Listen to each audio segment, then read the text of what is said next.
I'm Grace. And I'm Paul. And this is Rideout Reviews. Rideout Reviews. Coming at you again.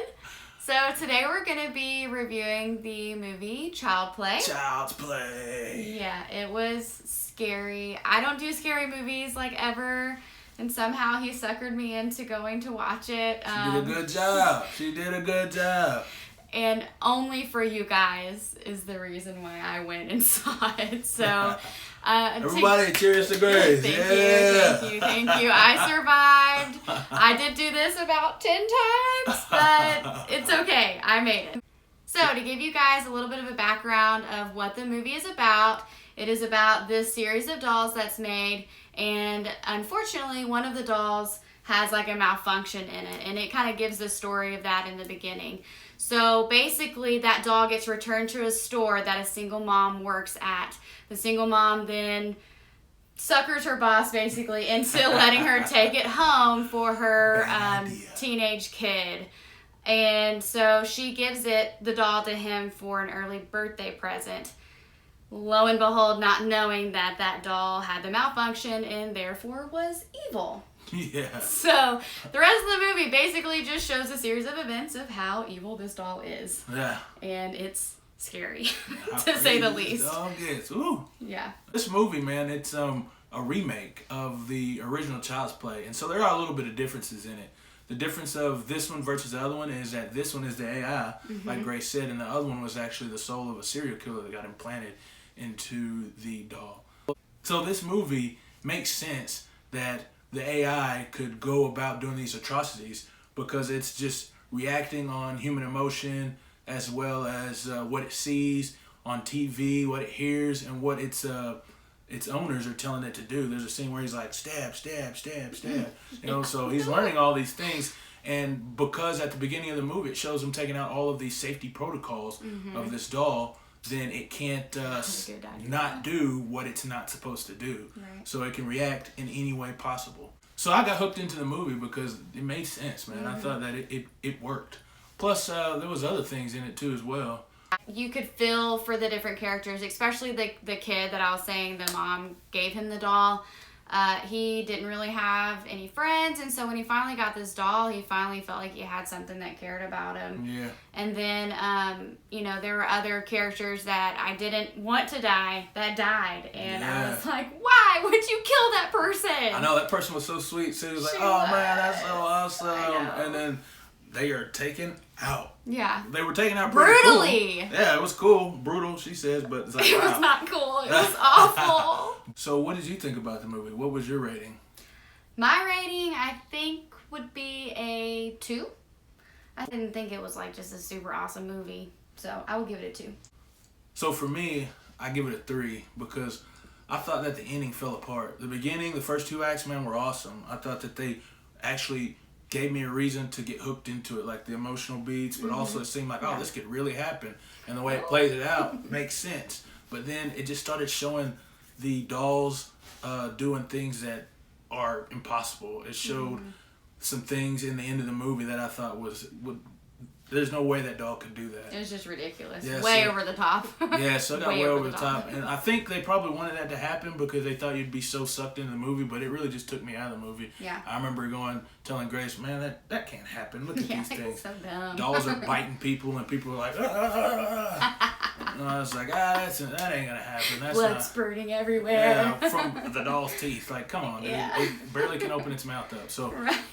I was just turned off by that at the end. So another thing that we like to do in our reviews is talk about worldview and conversation starters. So what we kind of mean by that is life lessons that you kind of saw in the movie or outlooks that you saw in the movie that the world may have that we can kind of relate to, but then also bring the gospel into that to where it's like kind of flows into your conversation to be able to bring up God. I kind of struggled to see some of those until Paul and I talked about it. And so I guess one of the main ones that I was able to connect with is I talked a second ago about how the teenage boy that got the doll, like before he got the doll, he didn't hang out with any friends. He didn't connect at all. He was just stuck in his phone the whole time. So whenever he got the doll, he then finally felt like something cared about him. though the doll went super overboard with that, and he knew that Chucky was malfunctioned and doing bad things, he still wanted him in a way because he wanted to have that connection. That's something that everybody wants. Everybody wants to have a friend. Everybody wants to be loved or cared for or taken care of or whatever. But it also shows how whenever you stick with that, with something that's unhealthy, or in a relationship where bad things are happening, like, bad things happen. And so you have to learn what that healthy relationship looks like. As Christians, man, when we live life with people, we long for that friendship, that commitment. That's why me and Grace, a big thing that we do is we belong to a community group. That's something that we do when we search for churches. And in that group, we have a relationship with a person where we say, hey, we've gone too far, or we can't do that anymore. I think that's a big part of being a Christian. And being a person is just holding people accountable. So another thing that I saw from this movie is just the technology and how the world is today, because that doll was interconnected with everything. You know, so it's kind of scary to see what can happen if technology goes awry.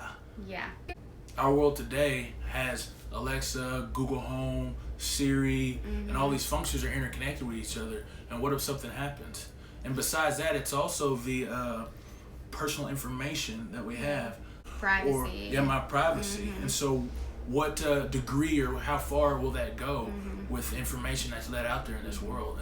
And who's responsible for handling it? In the movie, we see a person working there, and he's the one that disables all of these safety features. And what if somebody with the technology and the information that we give these individual workers, what are they going to do with it? So I think that's a theme that the movie tries to put on as a small fact, and the fact that it's trying to scare people by stabbing everybody to death. So, we also like to talk about if the movie is redeemable or trash. Redeemable says that, it's a movie that we would see, be able to hold conversations with others about, and be able to talk to it, and how it can affect us or how it can affect the world, you know.